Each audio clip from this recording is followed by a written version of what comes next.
నమస్తే అర్చన గారు. నమస్తే. మా నిరీక్షణ అర్చన గారా, లేకపోతే లేడీస్ టైలర్ అర్చన గారా, జాతీయ ఉత్తమ నటి అర్చన గారా, ఇలాగే ఇంతకాలం మిమ్మల్ని చూస్తూ వచ్చాము. ఈ షష్టిపూర్తి అనే సినిమాకి నేను పాటలు రాయడం వల్ల అందులో చాలా ఇంపార్టెంట్ రోల్ ప్లే చేస్తున్న సందర్భంగా మిమ్మల్ని కలిసే అవకాశం ఇలా వచ్చింది. ఇళయరాజా గారి స్టూడియోలో జరిగిన ఓపెనింగ్లో ఫస్ట్ టైం మిమ్మల్ని పర్సనల్గా చూశాను. షూటింగ్లో ఎప్పుడు మధ్యలో కలవలేదు. ఇవాళ అనుకోకుండా ఈ ఆఫీస్లో మిమ్మల్ని కలిసి అదృష్టం వచ్చింది. మిమ్మల్ని చూడగానే నేను లిరిసిస్ట్ని, పాటలు రాస్తాను కదా, ఈ సినిమా కూడా రాశాను. మాకెందుకు తెలియదు, పరిచయం ఎందుకు? ఒక్కసారి ఈ లిరిసిస్ట్ ఫేస్ని మార్చుకుని నా పూర్వాశ్రమంలోకి వెళదాం అనిపించింది. ఓకే, పూర్వాశ్రమంలో నేను జర్నలిస్ట్ని, ఒక 20 ఏళ్ళు జర్నలిజంలో ఉన్నాను. తర్వాత టీవీల్లో ఇంటర్వ్యూవర్గా కొన్నేళ్ళు ఉన్నాను. ఇంకా ఫుల్ టైం లిరిసిస్ట్గా ఉన్నాను. ఇప్పుడు పాత అవతారం ఇద్దాం అనిపించింది మిమ్మల్ని చూస్తే.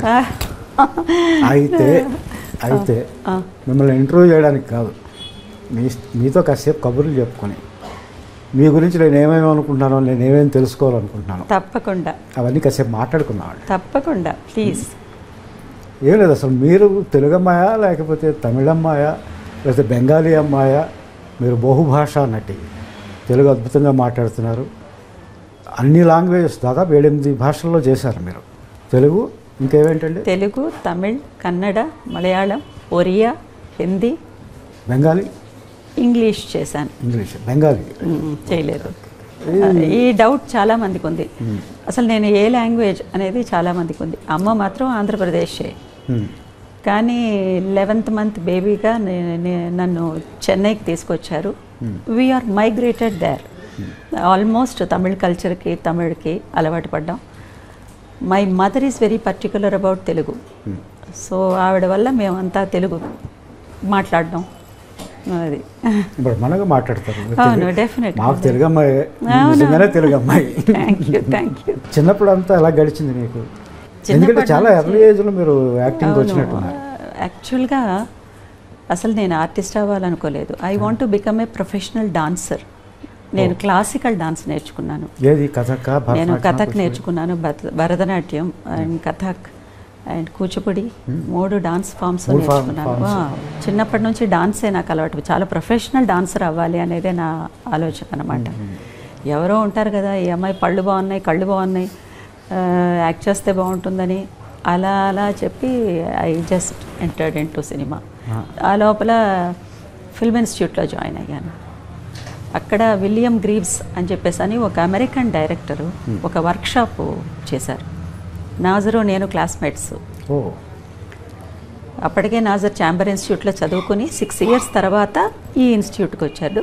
నేను ఫ్రెష్గా జాయిన్ అయ్యాను. నాజరు నేను ఒక వర్క్షాప్లో ఒక ఎక్సర్సైజ్ ఒకటి చేసామన్నమాట. ఒక సీన్ ప్రాక్టికల్ ఒకటి చేసాం. అమెరికన్ డైరెక్టరు విలియం గ్రీవ్స్ మా ఇద్దరిని తీసుకుని బాలమహేంద్ర గారి దగ్గరికి తీసుకుని వెళ్ళారు. ఆయన ద్వారానే నేను బాలమహేంద్ర గారిని కలిశాను. ఏ సినిమా అండి? ఫస్ట్ నీంగల్ కెట్టవే అని ఒక తమిళ సినిమా. మాకు బాలమహేంద్ర గారు మీరు అంటే నిరీక్షణ గుర్తొస్తుంది. Naturally, I know, it's natural. Telugu first cinema ఏదండి? తెలుగు నన్ను దాసరి నారాయణరావు గారు ఒక చిన్న రోల్లో ఇంట్రడ్యూస్ చేశారు. ఎమ్మెల్యే ఏడుకొండలు అని చెప్పేసి అని. ఎస్, అదే ఒక చిన్నదాన్ని నేను బాగా అనేసి ఏదో ఒక చిన్న రోల్లో, ఏదో డాటర్ రోల్లోనో దేంట్లోనో నన్ను ఇంట్రడ్యూస్ చేశారు. కానీ నాకు మేజర్ రోల్ నేను హీరోయిన్గా చేసిన సినిమా నిరీక్షణే. అప్పుడు ఎంత ఏజ్? ఏమో తెలియదండి. చిన్నపిల్ల. ఆ క్యారెక్టర్కి ఎంత కావాలో అంతే ఓకే. కానీ ఆ సినిమాలో నిరీక్షణ ఎన్నిసార్లు చూసాము. ఆ పాటలు అంటే మా అందరికీ అంత ఇష్టం. నా ఒక్కడికే, మా అంటే తెలుగు వాళ్ళందరికీ. అవును, మిమ్మల్ని మర్చిపోలేము ఆ సినిమాలో. మీ performance it's a very special film in my career.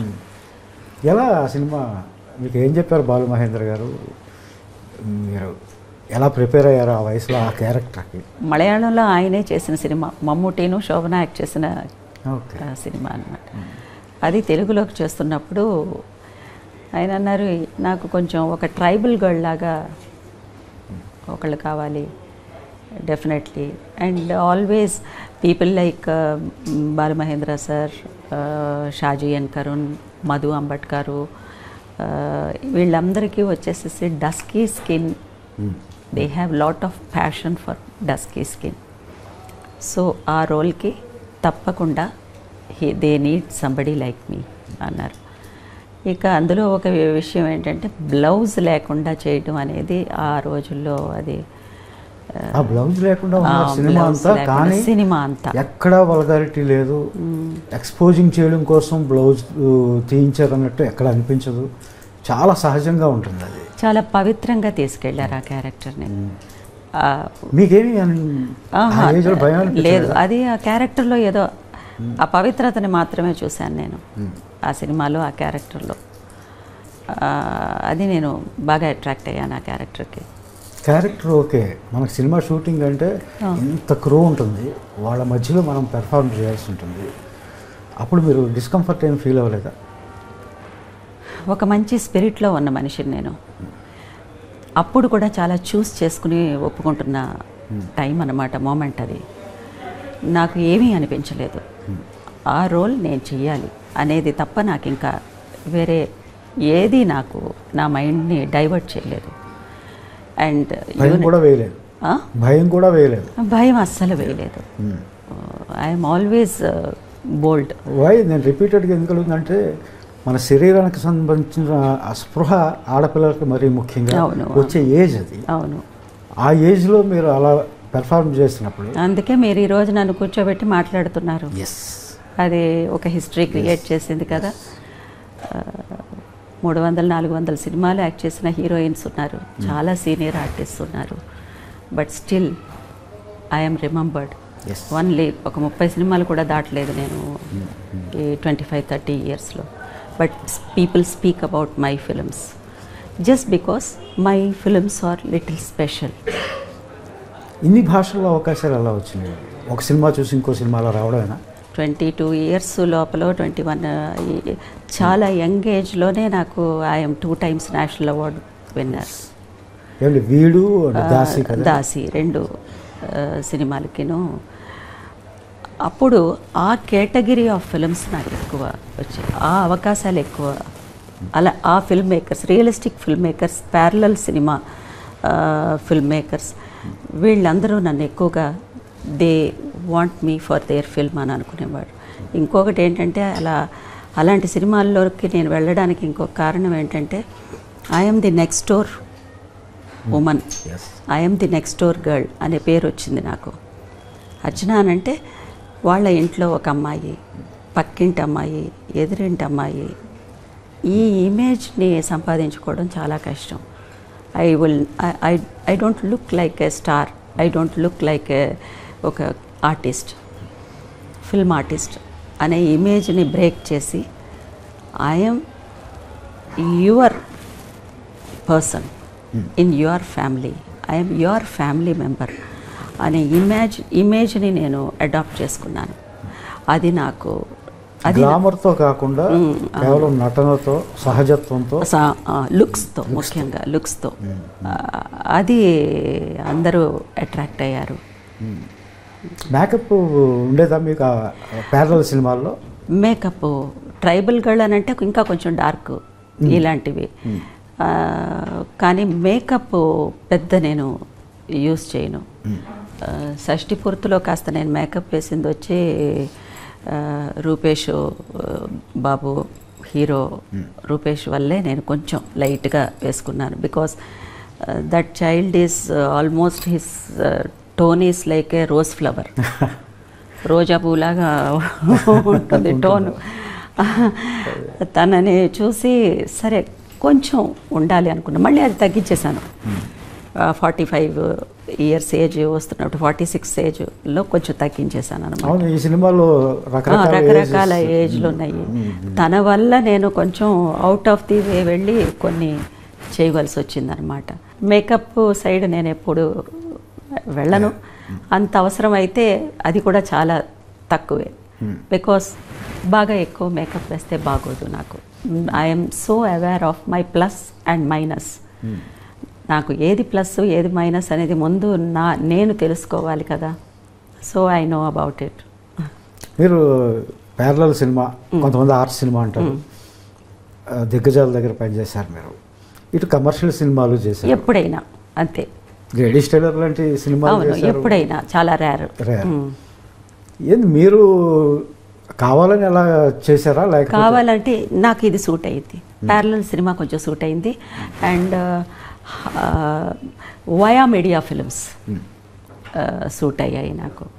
Weather it is commercial or art, దానికి దీనికి మధ్యలో ఉండే సినిమాలు. ఇప్పుడు Nireekshana is not an art film.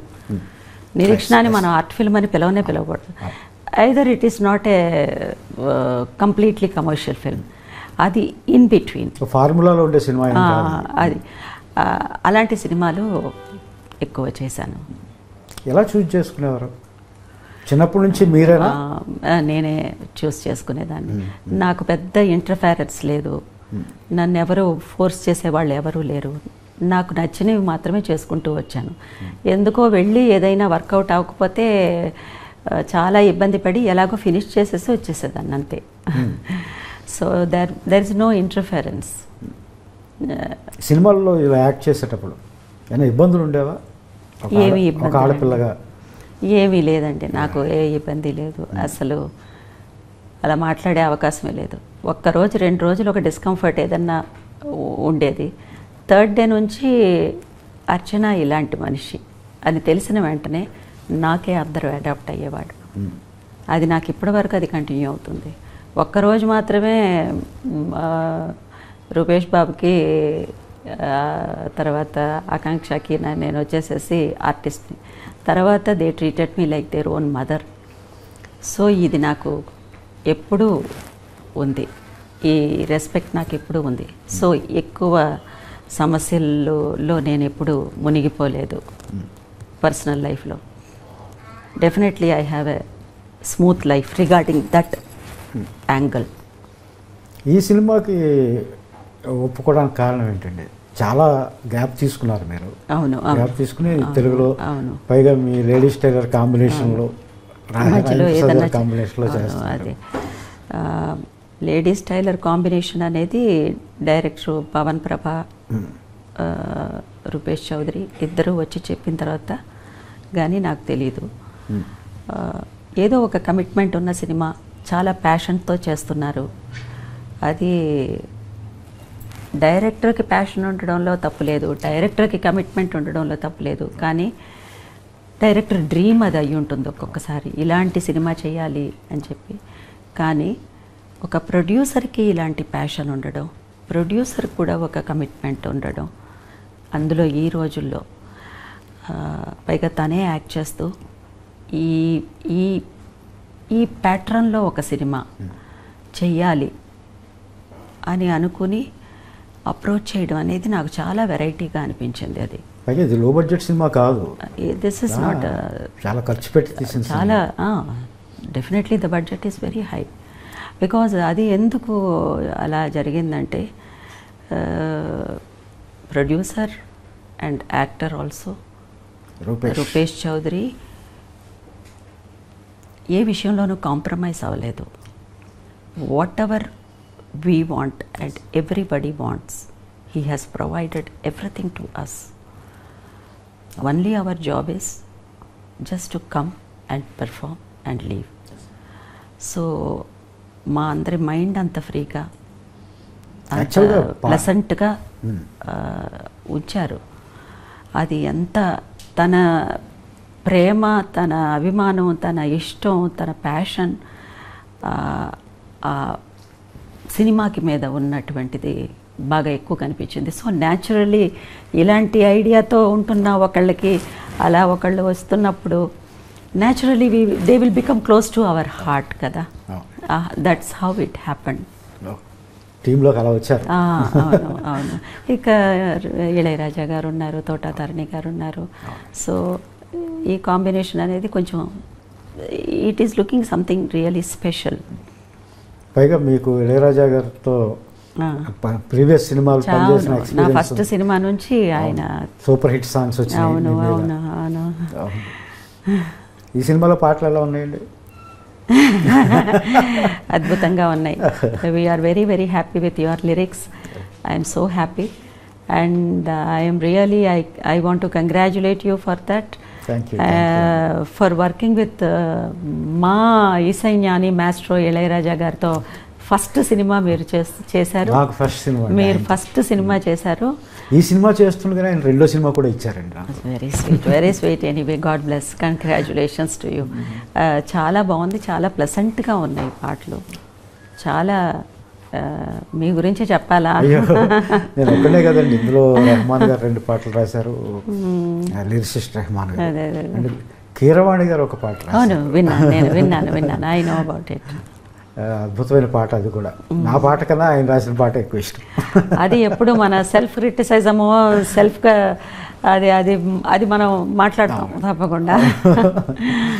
పాటలు ఇందాక మీరు రూపేష్ గురించి చెప్తున్నారు. పాటలు రాసేటప్పుడు కూడా తను ఎక్కడా మమ్మల్ని ఇబ్బంది పెట్టింది లేదు.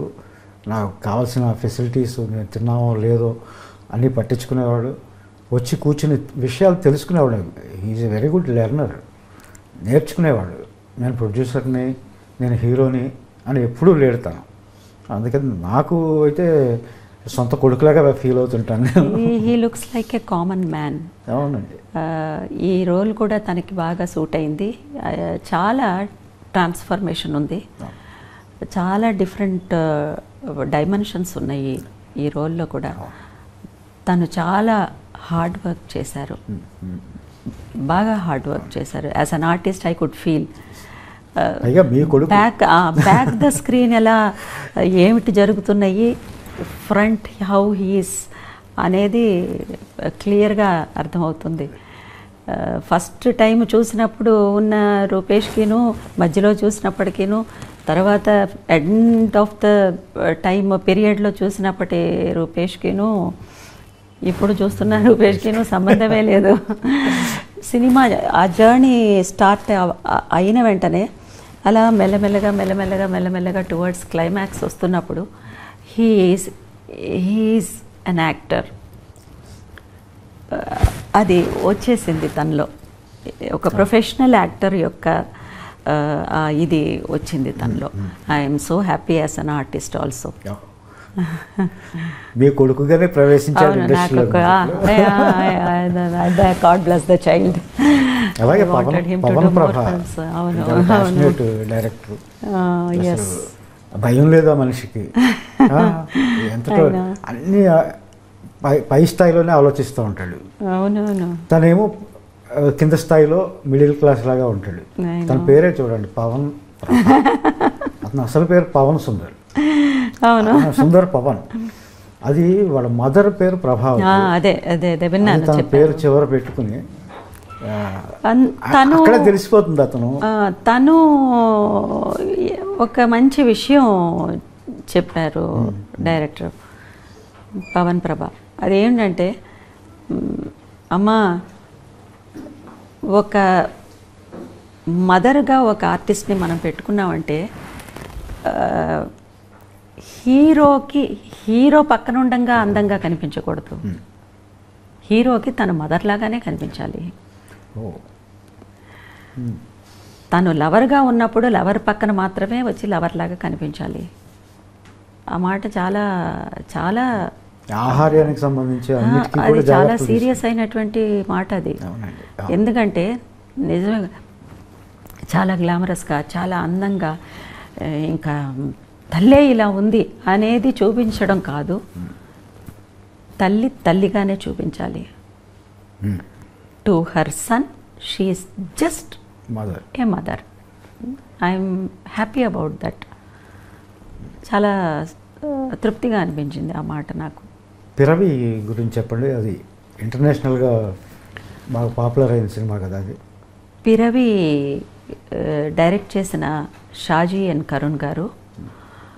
ఆయన first of all cinematographer. Aravindan గారు మీకు తెలియకుండా ఉండరు, ప్రపంచానికే తెలుసు. అరవిందన్ గారితో ఒక 13 to 14 ఫిల్మ్స్ చేశారు సినిమాటోగ్రాఫర్గా. ఎంటి వాసుదేవన్ నాయర్ గారు స్క్రిప్ట్లకి కనీసం ఎన్నో సినిమాలు చేశారు. ప్రతి హరిహరన్ గారితో ఎన్నో సినిమాలు. సడన్గా ఆయన ఒక సినిమా డైరెక్ట్ చేయాలి అని డిసైడ్ చేసుకుని డైరెక్ట్ చేశారు. వాటికి best film in India national award, best direction national award, best actor గాను ఒక నేషనల్ అవార్డు వచ్చింది. ఆ బెస్ట్ యాక్టర్ నేషనల్ అవార్డు వచ్చిన ఆయనకే నేను డాటర్గా చేశాను పిరవిలో. సో అదే సంవత్సరంలోనే దాసీకి 5 నేషనల్ అవార్డ్స్ వచ్చింది. ఆ ఇయర్లోనే నేను చేసిన 2 సినిమాలకి 9 నేషనల్ అవార్డ్స్ వచ్చాయి ఒక్క సంవత్సరంలో. మా కాన్సిక్యూటివ్గా నేను 2 నేషనల్ అవార్డ్స్ తీసుకున్నది సౌత్ ఇండియాలో. నార్త్ ఇండియాలో ఉన్నారు, సౌత్ ఇండియాలో ఇంకా రికార్డు బ్రేక్ అవ్వలేదు. కాన్సిక్యూటివ్ ఇంకా అది బ్రేక్ అవ్వలేదు. షాజీ కరుణ్ గారు వచ్చేసేసి, షాజీ ఎన్ కరుణ్ గారు, ఆయన వానప్రస్థం అనే సినిమాలో మనం మోహన్ లాల్ గారికి 2nd నేషనల్ అవార్డు వచ్చిన సినిమా. ఈ పిరవి అనే సినిమాలో ఆయన మేజర్ రోల్ చేసిన యాక్టర్కి కనీసం ఒక 75 years ఎంతో ఉంది. ఆయన ప్రతి సినిమాలోనూ ఏదన్నా ఒక పూజారి కావాలంటే ఆయన పేరు ప్రేమ్జీని పిలవండి, ఆయన అన్నీ బాగా జరుగుతాయి, శుభంగా వెళ్ళిరండి. ఇది ఆయన కనీసం 1000 సినిమాల్లో చేసేసారు. వేరే ఏమీ లేదు, వట్టి అలా అర్చన చేసి ఒక పూజారి అన్నమాట. ఆయన్ని షాజీ ఎన్ కరుణ్ గారు అప్పట్లో అందరూ కామెంట్ చేశారు, ఇంతకంటే సీనియర్ ఆర్టిస్ట్ లేరా, ఒక చిన్న వేషాలు వేసుకుంటున్న ఒక ఆర్టిస్ట్ని తీసుకొచ్చి ఇలా మేజర్ రోల్ చేపిస్తున్నారు అని చెప్పేసి అని అన్నారు. ఆయనకి నేషనల్ అవార్డు వచ్చింది ఆ సినిమాలో నటుడిగా. Final his final journey, and actors final journey is amazing కదా. ఆయన డాటర్గా నేను చేశాను. దానికి ఆ సినిమాకి ఆయనకి నేషనల్ అవార్డ్స్ 3 నేషనల్ అవార్డ్స్ వచ్చాయి, టాప్ మోస్ట్ నేషనల్ అవార్డ్స్. తర్వాత చార్లీ చాప్లిన్ అవార్డు వచ్చింది ఆయనకి. చార్లీ చాప్లిన్ కొడుకిచ్చారు ఈ సినిమాకి. ఆ తర్వాత ఈ సినిమాకి పిరవికి ఖాన్ ఫెస్టివల్లో ఫస్ట్ ఒక ఇండియన్ సినిమా ఏదన్నా ఒకటి వెళ్ళింది ఖాన్ ఫెస్టివల్ కంటే Piravi is the first film, and I feel so proud I'm part of that film. Wonderful. Dasi yes చేసినప్పుడు బి నరసింహారావు గారి సినిమా, 5 అవార్డ్స్ నేషనల్ అవార్డ్స్, 5 కదండి? 5 national awards. Best actress, best film, best cinematography, and best costumes, and best art direction. 5 national awards వచ్చాయి. ఆ cinema చేస్తున్నప్పుడు experiences ఏమైనా ఉన్నాయా? ఏంటండి, ఆ సినిమానే ఒక ఎక్స్పీరియన్సే కదండి, ఎక్స్పీరియన్సే. ఎందుకంటే Daasi is something, once again it's a very bold role. ఆ రోజుల్లో దాసి అనే వాళ్ళు ఇప్పటిక గడిలు అనే చోట ఉండేవాళ్ళు. ఆ ఇంటికి వచ్చే డాటర్ ఇన్ లా ఒక దాసిని తెచ్చుకునేది. That Daasi is been exploited by all the men at the daughter in laws home. Brothers, even that దొరసాని గారి భర్త, ఆవిడ బ్రదర్సు, ఆవిడ మనుషులు, ఆయన మనుషులు, వాళ్ళకు వచ్చిన గెస్ట్లు కూడా వచ్చేసేసి ఈ దాసీల్ని వాళ్ళకి పంపేవాళ్ళు అనమాట. Very very complicated and pathetic life the dasis had. అది ఎంత బోల్డ్గా చేయాల్సి వచ్చిందంటే అంత బోల్డ్గా చేయాల్సి వచ్చింది ఆ రోజుల్లో. But thank God I'm happy that my director is B Narasimha Rao garu. చాలా అటువంటి బోల్డ్ రోల్ నా చేత చేయించారు ఆయన. ఆ క్యారెక్టర్ని అర్థం చేసుకునే పద్ధతి ఏంటి? ఏమీ లేదు, అది ఆయనే ఆశ్చర్యపడ్డారు. ఇంత చిన్నది ఈ అమ్మాయి, పాపం ఈ అమ్మాయితో ఇన్ని చేయిస్తున్నాం అని చెప్పేసి అని. వేరే ఏమీ లేదు. కొత్తగా వచ్చిన ఆర్టిస్ట్కి ఒక స్పిరిటేనండి, ఒక స్పిరిట్తో, ఒక డెడికేషన్తో డైరెక్టర్ ఏం చెప్తే కళ్ళు మూసుకుని ఇది చేసేయాలి అనే ఆలోచన తప్ప ఇంకా వేరే ఏది ఉండేది కాదు నాకు. అంతే, డైరెక్టర్స్ ఆర్టిస్ట్ మీరు అంతే. ఎవరికి తెలియదు ఇది పెద్ద. నేనేదో చేసి చూపిస్తాను, ఇది వద్దు అని అంటే ఆపేస్తాను, ఆ డైరెక్టర్ చెప్పింది చేసేస్తాను అంతే. ఇది చాలామందికి తెలియదు. ఇది నేషనల్ ఆర్టిస్ట్ కదా మీరు, నేషనల్ అవార్డు గ్రహీత 2 సార్లు. మరి మీకు చెప్పడానికి కొంచెం భయం ఉంటుంది కదా, మీకు అవార్డు గ్రహీతనే నాకు వీళ్ళు నటన చెప్తారా అని మీరు అనుకుంటారేమో అని. అస్సలు మాలాంటి వాళ్ళు బయట నుంచి అనుకుంటా వెళ్ళిన వెంటనే ఓ డైరెక్టర్తో అయినా సరే మీకు ఏది వద్దు అని చెప్పండి, ఏది కావాలో నేను చేసుకుని పోతాను అని చెప్పేస్తాను. అస్సలు ఆ ప్రాబ్లమే లేదు. ఒక 1 డే డిస్కంఫర్టబుల్గా ఉంటారు కొంచెం అందరూను. ఒక సీన్ చేసి అయిపోయిన వెంటనే they will become very comfortable with me. This is how I deal with actors. సెట్స్లో మీరే హీరోయిన్ కదా మీరు. అవును. మీరు సహజ నటైనా లేకపోతే ఆర్ట్ ఫిల్మ్స్ చేసినా మీరు హీరోయిన్లో ఒకలాగా ప్రవర్తిస్తారు సెట్స్లో అని అంటారు. హీరోయిన్ కంటే నేను ముందు హ్యూమన్ బీయింగ్ని. ఎప్పుడు అవార్డ్స్ వచ్చినాయి? ఏమీ లేదు. నేను ఒక యావరేజ్ మిడిల్ క్లాస్ ఫ్యామిలీలో నుంచి వచ్చిన అమ్మాయిని. నేను 2 బస్సులు మారి బస్సులో వెళ్ళేదాన్ని నేను ఫిల్మ్ ఇన్స్టిట్యూట్కి, థియేటర్స్కి వెళ్ళి. అది ఇన్స్టిట్యూట్కి వెళ్ళినప్పుడు అండి. అది తర్వాత నా లైఫ్ స్టైల్ని నేను మార్చుకోలేదండి. నేను కాయగూరలకు వెళ్ళినా సరే బేరం ఆడే తీసుకుంటాను. లైఫ్ స్టైల్ని నేను మార్చుకోలేదు. లైఫ్ స్టైల్ అనేది మారదండి ఎప్పుడూనూ. మనంగానే ఉంటాం. అవి అవార్డ్స్ వస్తాయి పోతాయి. మనకు మాత్రమేనా? నాకు ముందు ఒక 35 మందికి వచ్చాయి నేషనల్ అవార్డ్స్, నా తర్వాత మళ్ళీ 30 మందికి వచ్చినాయి. సో అవన్నీ సక్సెస్ వస్తుంది, వెళ్ళిపోతూ ఉంటుంది. మనంగానే నా ఐడెంటిటీని మాత్రం నేను ఏ రోజు నేను లూజ్ చేసుకోలేదు. I want to live with my identity. If I lose my identity and my conscience, I am nothing in this world. I cannot exist. I should live with pride and my identity. My identity is my pride. Wonderful. అలాగే కో ఆర్టిస్టులు ఉంటారు, కొంతమంది ఎక్కువ సినిమాలు కలిసి చేస్తూ ఉంటాం. భానుచంద్ర గారితో మీరు నిరీక్షణ అనగానే మీరంటే నిరీక్షణ గుర్తుకొస్తుంది. భానుచంద్ర గారు గుర్తొస్తారు, బాలు మహేంద్ర గారు గుర్తొస్తారు. భానుచంద్ర గారితో 3 స్వీట్ ఫ్రెండ్షిప్ అంతే. ఆయన చెన్నైలోనే ఉంటున్నాడు, పెద్ద ఆయన్ని చూసే అవకాశం లేదు. Very sweet he is. అది మాకిద్దరికి గురువు ఒక్కరే, Balu Mahendra garu. So we are from the same master. So ఎప్పుడు అలా స్టూడెంట్స్ లాగానే ఉండిపోయాం మేము ఆయన వరకు. ఏమని పిలుచుకునేవారు మీరిద్దరు? నేను భానుని అన్నయ్య అని పిలుస్తాను. ఏంట్రా అంటాడు. ఎప్పుడైనా కలుస్తుంటారా? లేదండి అసలు. నేను బయట ఎక్కడికి బయటికి వెళ్ళడం లేదు. ఎలా మరి మీ హాబీస్ ఏంటి? Music and music, good films. నాకు డాన్స్ వచ్చేసేసి ట్రాక్ తప్పిందనమాట, అందుకే అది ప్రాక్టీస్ లేదు నాకు. అండ్ నా ఇంట్లో పనులతోనే నాకు కరెక్ట్గా సరిపోతుంది.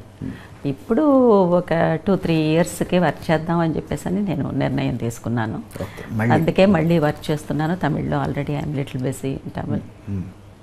షష్ఠి Purthi is a very reentry అనేది నాకు లేదండి. Because whenever a role comes, if it suits me, people are inviting me. దీని సెకండ్ ఇన్నింగ్స్ రీఎంట్రీనో అలా అనుకోవడం లేదు. బికాస్ నా స్పేస్ ఉండే క్యారెక్టర్స్ మాత్రమే నేను చేస్తున్నాను. There were so many beautiful artist. We have beautiful supporting artist ఉన్నారు, బ్యూటిఫుల్ హీరోయిన్స్ ఉన్నారు, కానీ వాళ్ళకి రోల్స్ లేవు పాపం. నేను పేర్లు చెప్పదలుచుకోలేదు. So everybody should have their own space. అంటే అప్పటికి ఇప్పటికైనా మారిందని? డెఫినెట్గా ఎన్నో విషయాలు మారుతాయి కదా. అది టెక్నాలజీనే కాకుండా మెంటాలిటీస్ అవన్నీ. నేను అనుకోలేదు నా జీవితంలో శారీ కట్టడానికి కూడా ఒక డ్రేపర్ అనేవాళ్ళు ఒకళ్ళు వస్తారు, సౌత్ ఇండియన్ సినిమాకి కూడా అనేది నాకు అసలు ఇంతవరకు నేను ఆలోచించలేదు.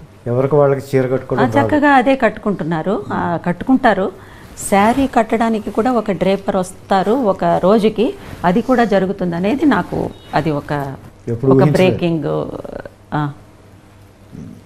డెఫినెట్గా. ఎందుకంటే దాంట్లో ఒక ఎక్స్పీరియన్స్ ఉంది. నేను కొంచెం చిన్నదాన్ని, ఒక 4-5 శారీస్ నేను మార్చాల్సి వచ్చింది. ఒక అసిస్టెంట్ డైరెక్టర్ అలా చూస్తున్నారు, ఎక్కడో నిలబడి ఉన్నారు, నేను వెళ్ళిపోవడం, గబగబా మార్చేసుకోవడం, గబగబా వచ్చేయడం. ఇది దగ్గర పొద్దున్న నుంచి మధ్యాహ్నం వరకు జరుగుతూనే ఉంది. ఆయన ఆ పని చేసుకుంటూ ఈ పని చేసుకుంటూ ఈ అమ్మాయి అలా వెళ్తుందని విసుగొచ్చింది పాపం ఆయనకి. ఇలా రా అన్నారు. ఏంటి అంకుల్ అని వెళ్ళాను. చూడు ఏం చేసి వస్తున్నావు? చీర కట్టుకుని వస్తున్నాను అంకుల్ అన్నాను. చీర కట్టుకోవాలి, చుట్టుకోకూడదు అని ఆయన ఒక ఎగ్జాంపుల్ చెప్పారు. వాణిశ్రీ గారిని ఎప్పుడైనా వాణిశ్రీ గారు చీర కట్టుకున్నప్పుడు ఆవిడ్ని చూసావా అన్నారు. అంతటితో నాకు అర్థమైంది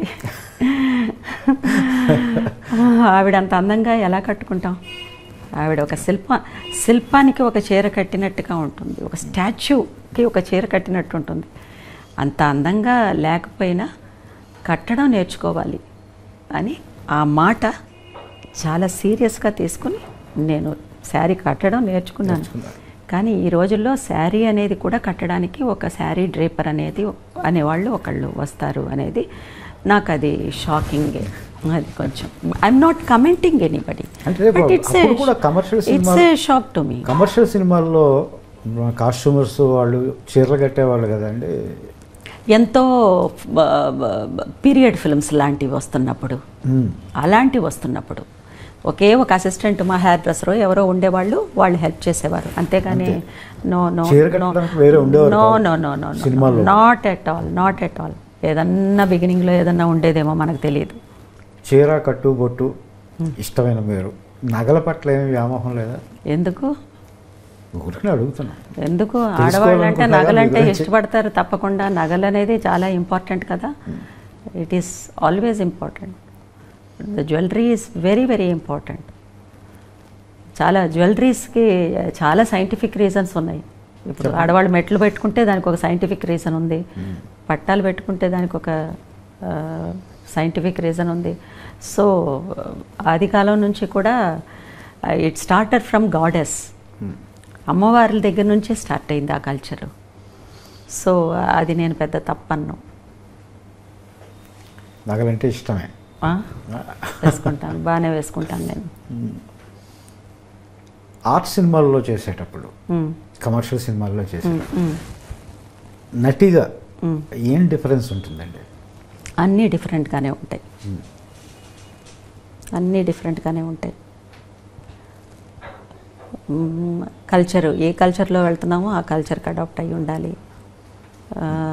అక్కడ ఉండే వస్తువులు, ఆర్ట్ డైరెక్షన్ దగ్గర నుంచి అన్నీ, లుక్స్లో కూడా మనకి చేంజెస్ ఉన్నాయి.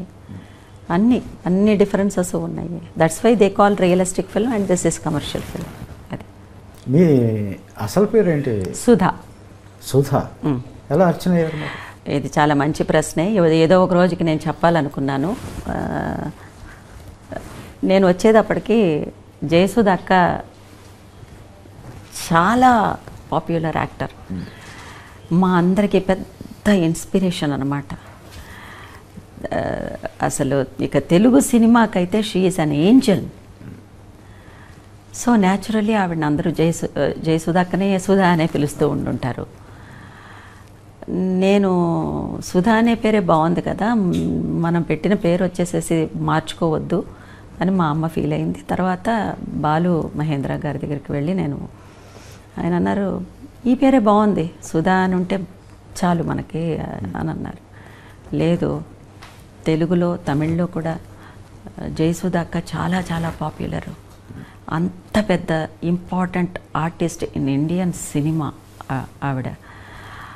ఆవిడ పేరుతో నేను కూడా ఒక ఆర్టిస్ట్ ఉన్నాను అని నేను ఈ ట్రావెల్లోకి రావడం నాకు ఇష్టం లేదు. This is my respect, with due respects I want another name. Jayasudha అక్క పేరులో ఒక పోర్షన్ నాకు వద్దు అని నేను అడిగాను. ఆయన చాలా టచింగ్గా ఫీల్ అయ్యారు ఆ మాటకి. Very good. ఇంత మర్యాద నువ్వు ఒక సీనియర్ ఆర్టిస్ట్ మీద పెట్టుకోవడం అనేది అసలు ఇది ఇట్ ఈస్ టూ పర్సనల్. మీరు అడిగిన విషయాన్ని నేను ఎందుకో చెప్పాలనిపించింది. అంతేకాదు జయసుధతో నేను యాక్ట్ చేశాను, వర్క్ చేశాను నేను. ఆయన ఫోటోగ్రఫీ చేసిన cinema. So I know her calibre. మనం పేరు మారుద్దాం అని ఆయన పేరు మార్చారు. ఇది ఎక్కడా చెప్పలేదు, బాలమహేంద్ర గారే మార్చారు. And I love that name. మేము అందరం బయట సహజ నటి జయసుధ గారు అని అనుకుంటాం. వారికి ఒక్క నేషనల్ అవార్డు కూడా రాలేదు, ఎందుకంటారు? అయ్యో బాబోయ్, జయసుధ అక్కయ్యకి నేషనల్ అవార్డు రావాలని అంటే కనీసం 30-40 సినిమాలకి రావాలి. 30-40 సినిమాలకి పైనే కూడా రావాలి. She is a legend heroine. She is an inspiration to all of us. Why awards to her? She is in our hearts. She is in everybody's hearts. ఇప్పటి వరకు కూడా. So that is more than enough to her career. అన్నిటికీ అవార్డులే కొలమానాలు అనుకోకూడదండి. అసలు అది నేను అసలు అది జనం ఇచ్చిన అవార్డు. ఏ సినిమా వదలగలరు? జ్యోతికి కూడా నేషనల్ అవార్డు రావాలి, తనకి శివరంజనికి రావాలి, మేఘ సందేశానికి రావాలి. ఇలా చెప్పుకుంటూ వెళ్ళిపోతే ఇంకా ఈ లిస్టు వెళ్తూనే ఉంటుంది ఇప్పటికీ తను చేసే సినిమాలకి. So her stature, her achievements, అది అమేజింగ్. జయసుధ గారు ఈ మాటలు మాట్లాడుకోవడం వల్ల జయసుధ గారి పట్ల మీకు ఎంత ఇష్టం ఉందన్నది నాకు అర్థం. ప్రాణం అంతనంటే నాకు. జయసుధ అక్కయ్య అంటే అసలు ఇష్టం లేని వాళ్ళు ఎవరుంటారు? I'm happy that you have asked this question to me. ఆయన వర్కింగ్ స్టైల్ ఎలా ఉండేదండి? బాలమహేంద్ర గారు చాలా ఇష్టమైన సినిమాటోగ్రాఫర్, డైరెక్టర్. సద్మా లాంటి సినిమాలు. సద్మా అయినా కదా, వసంత కోకిల తెలుగులో వసంత కోకిల ఇలాంటి సినిమాలు. ఆ విజువల్ బ్యూటీ, ఆ క్యారెక్టర్స్, ఆ కాన్సెప్షను అన్నీ అద్భుతంగా ఉంటాయి. ఒకరోజు లైట్ రావడానికి లేట్ అయింది. ఏదో ఒక లైట్ ఏదో తీసుకురావడానికి లేట్ అయింది. ఇక్కడ లైట్ పడాలి, అక్కడ ఒక విండో ఉంది. ఆ లైట్ని అవాయిడ్ చేసి మమ్మల్ని తీసుకొచ్చి లైట్ వచ్చే చోట కూర్చోబెట్టేవారు. లైట్ ఎక్కడి నుంచి వస్తుందో ఇక్కడ పెట్టవలసిన షాట్ అలాగే తీసుకెళ్ళి ఆ లైట్ ఉండే చోట కూర్చోబెట్టి ఆ లైట్ని, న్యాచురల్ లైట్ని తీసుకుంటూ. అలాగే వీడి సినిమా యాక్ట్ చేస్తున్నప్పుడు నేను ఒక విషయం జరిగింది. వీడంటే ఇల్లు కట్టాలి, ఇల్లు కట్టడం, ఫౌండేషన్ వేసే సీను. ఆ రోజు పొద్దున్నే ఒక 6 o'clockకి ఫస్ట్ డే షూటింగ్. అది పొద్దున్నే 6 o'clock కల్లా అక్కడ ఉన్నాం అందరం. 6 o'clockకే ఎందుకో తెలీదు ఆ రోజు వచ్చేసేసి చాలా ఎండ, అలా సూర్యుడు అలా వచ్చేస్తున్నాడు. ఎర్రగా ఉన్నాడు సూర్యుడు. 6 o'clockకే ఇంత ఎండ వచ్చేసింది. 7 o'clock కూడా ఎండగానే ఉంది. 7:30కి ఎందుకో క్లౌడ్స్ వచ్చాయి. ఫస్ట్ డే షూటింగ్ అది. క్లౌడ్స్ వచ్చేసాయి, చీకటి పడిపోయింది. ఆ చీకటి ఎలా పడిందంటే సాయంత్రం 6 గంటలు 7 గంటల్లాగా అయిపోయింది. అంత దట్టంగా వచ్చేసినాయి మబ్బులు. వచ్చేసింది. ఇక వర్షం పడబోతుంది అనే అది అర్థమైపోయింది. నేను ఎక్కడో మూల కూర్చున్నాను. వర్షం వచ్చేలాగా ఉందంటే ఈరోజు షూటింగ్ ఉండదు అని అన్నాను నేను. ఎందుకంటే చిన్నదాన్ని కదా, ఈరోజు షూటింగ్ ఉండదు అంటే వెళ్ళిపోవచ్చు జాలీగా, అంతేగాని సీరియస్నెస్ లేదంతా. వర్షం పడ్డం మొదలు అంతే. వర్షం పడ్డం మొదలుపెట్టిందండి. వర్షం చుక్కలు కూడా డ్రాప్స్ థిక్గా పడ్డం మొదలుపెట్టింది. First day shooting. ఆయన ఒక కమిట్మెంట్తో చేయాలనుకున్నటువంటి ఒక ఆర్ట్ సినిమా. ఆయన కెరీర్లోనే ఫస్ట్ ఆర్ట్ సినిమా ఆయన డైరెక్షన్ చేయాలనుకున్న. అలా కూర్చున్నారు. కెమెరా తీసుకొచ్చి అక్కడ పెట్టండి అన్నారు. అందరూ గిడుగులా తీసుకొచ్చి కెమెరా పెట్టారు. సుధని పిలవండి అన్నారు. పర్సనల్గా సుధానే పిలిచేవారు అందరూ. సుధని పిలవండి అని అన్నారు. ఏమిటి సార్ ఎలాగో అని అడిగితే, ఇల్లు కట్టబోతున్నప్పుడు ఫౌండేషన్ వేసిన వాళ్ళకి సడన్గా వర్షం వస్తే వాళ్ళు ఏం చేస్తారు? అక్కడ నుంచి ఆ సినిమా జర్నీ స్టార్ట్ అయింది. సినిమా అంతా వర్షం కురుస్తూనే ఉంది, సినిమా అంతా ఆయన చేస్తూనే వచ్చారు. That is the way he has taken the naturality. Nature adapt. All the cinematographers were really nature's children. వాళ్ళకి నేచర్ బ్లెస్సింగ్ బాగా ఉంటుంది. అలాగే ఆయనకి ఆ నేచర్ బ్లెస్సింగ్ ఉంది. And we are blessed to work with that legend. అవార్డులు అందుకున్నప్పుడు అవార్డుల కోసం నటించేటప్పుడు తెలిసేదా ఈ అవార్డు విన్నింగ్? అంత ప్లానింగ్ లేదండి. ఓకే, ఇప్పుడే ఆ ప్లాన్ తెలియాలని ఏమీ లేదు, ప్లాన్ చేయక్కర్లేదు. కానీ అవార్డు వచ్చిన ప్రకటన వచ్చినప్పుడు మీ ఏమీ పైరవీలు చేసుకుని వచ్చిన అవార్డులని నేను అనుకోవట్లేదు. అప్పట్లో అసలు లేవు ఆ క్యాల్కులేషన్స్. అంతేకాదు ఒక పెద్ద లెజెండ్ డైరెక్టరు శ్యామ్ బెనేగల్ గారు ఆయన చైర్పర్సన్గా ఉన్నప్పుడు వచ్చింది నాకు నేషనల్ అవార్డు. ఆయన చైర్పర్సన్ అంటే ఇంకా ఆలోచించండి, ఎవరు పైరవీ చేయగలరు ఆయన దగ్గర? ఎవరికి అసలు అవకాశం లేదంటే. ఇది చెప్తే అది ఆ ఇండియన్ సినిమా హిస్టరీలో బెస్ట్ యాక్టర్, బెస్ట్ యాక్ట్రెస్ ఇద్దరికి 2 నేషనల్ అవార్డ్స్ వచ్చినటువంటి ఫస్ట్ ఇయర్, బెస్ట్ ఇయర్ ఏది అని అంటే అదే నాయగనికి కమల్ హాసన్ గారికి, నాకు వీడికి ఒకే year best actor and best actress ఇద్దరికి వచ్చేసి తమిళ్లో వచ్చిన అది ఫస్ట్ ఇయర్. ఈ నేషనల్ అవార్డ్ అనేది స్టార్ట్ చేసిన తర్వాత జరిగినటువంటి ఫస్ట్ ఇది. చాలా హైలైట్స్ ఇప్పుడు తలుచుకుంటుంటే చాలా. అంతే, నాకు నేషనల్ అవార్డు వచ్చింది అనే ఎక్సైట్మెంట్ కంటే ఆ జ్యూరీలో జయబాద్రి గారు ఒక జ్యూరీ మెంబరు. తర్వాత ఆ టైంలో రాజ్ కపూర్ గారికి దాదా పాల్కే వచ్చింది. వచ్చిన 1 monthలో ఆయన వెళ్ళిపోయారు. సో ఆ ప్లాట్ఫామ్ ఎక్కి దిగాను. It's more than a national award to me. From where I came, where my journey went and where I stood. So it's a very beautiful feel. Thanks. ఆనందం వేసేదా అవార్డు ప్రకటించగానే? వేస్తుంది సహజంగానే. మరి అంత లెజెండ్స్కి మధ్యలో పైగా అప్పటికే కమల్ హాసన్ గారు కనీసం ఒక 300 సినిమాలు చేసేసి ఉంటారు చిన్నప్పటి నుంచి కూడా. అప్పటికి నాకు 5th ఫిల్మో ఏమో వీడు, 4th ఫిల్మో 5th ఫిల్మో అంతే వీడు. అంతే వచ్చేటప్పుడు. అవును, 5 ఫిల్మ్సో 6 ఫిల్మ్సో చేశాను. 300-400 ఫిల్మ్స్ చేసిన ఆర్టిస్ట్ ఉన్నారు, బ్రహ్మాండమైన ఆర్టిస్ట్ ఉన్నారు ఆ టైంకి. I'm lucky to have good directors. చాలా బాగుందండి. షష్ఠపూర్తి మిమ్మల్ని కలుసుకునే అవకాశం ఇచ్చింది. అవును, మీరు నటించిన సినిమాలో రాసే అవకాశం ఇచ్చింది. ఇట్స్ మై ఆనర్ అండి. This opportunity was given to me by the director Pavan Prabha and the producer Rupesh Chaudhary. And he acted as my son. I am glad. We had a good rapport when we are working. నేను రూపేష్ అని పిలవను, అయితే producer గారు, hero గారు అని కూడా పిలవను. Rupee అని పిలుస్తాను. నేను రూపనే అంటాను. మీరు రూప్ అంటారు, నేను రూపీ అంటాను.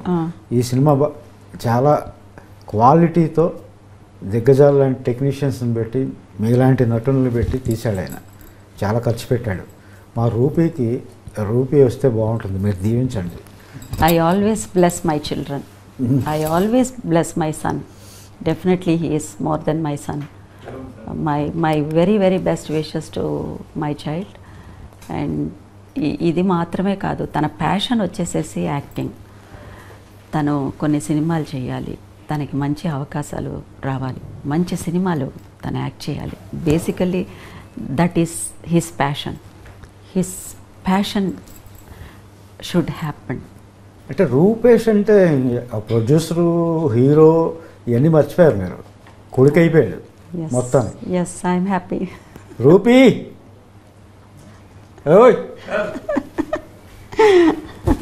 ఏంటి బాబు, జాతీయ ఉత్తమ నటి ఈ సినిమాలో మీ అమ్మగారు నటించడానికి తీసుకురావడంతో పాటు ఇంత బుట్టలో పాడేసావేంటి? అయ్యో, నా కొడుకు అని నీ మీద ఆశీర్వాదాల వర్షమే వరుస పెట్టి కురిపిస్తున్నారు ఇందాక నుంచి. షష్ఠి పూర్తి ఆశీర్వాదం ఉంది. అవునా? మేమేం చేయలేదు. అవునా? ఇప్పుడేంటి నీకు డబ్బులు వస్తే సరిపోద్దా? నేషనల్ అవార్డు 2 సార్లు అందుకున్న నటి 3వ వస్తుంది మా అమ్మగారికి. ఈ సినిమాకి వస్తుందంటారా? సాధిస్తారా? సాధిస్తామండి. సాధించాలని కోరుకుంటున్నాను. Thank you. I'm happy. ఏం మాట్లాడతాను మీ తల్లి కొడుకులు అలా కూర్చున్న తర్వాత. My blessings to my son, ఇదండి మై చైల్డ్. వీళ్ళిద్దరి అనుబంధం ఈ సినిమాలో, తల్లి కొడుకుల అనుబంధం. చూడండి షష్ఠి పూర్తి సినిమా. బెస్ట్ విషెస్ నాన్న. God bless you. చాలా ఆనందం. షష్ఠి పూర్తి వల్ల మీతో పనిచేసే అవకాశం దొరికింది, అర్చన మేడం గారితో పనిచేసే అవకాశం దొరికింది. ఇంకా చాలా చాలా గొప్ప చెప్పు. ఆవిడకి అన్నీ తెలుసు, మీకు అన్నీ తెలుసు, జనాలకి తెలియాలి. నువ్వు విజయం సాధించాలని ఒక కవిగా నేను. Thank you sir. Yes my blessings, my blessings, my blessings. Wish you all the success. Thank you sir.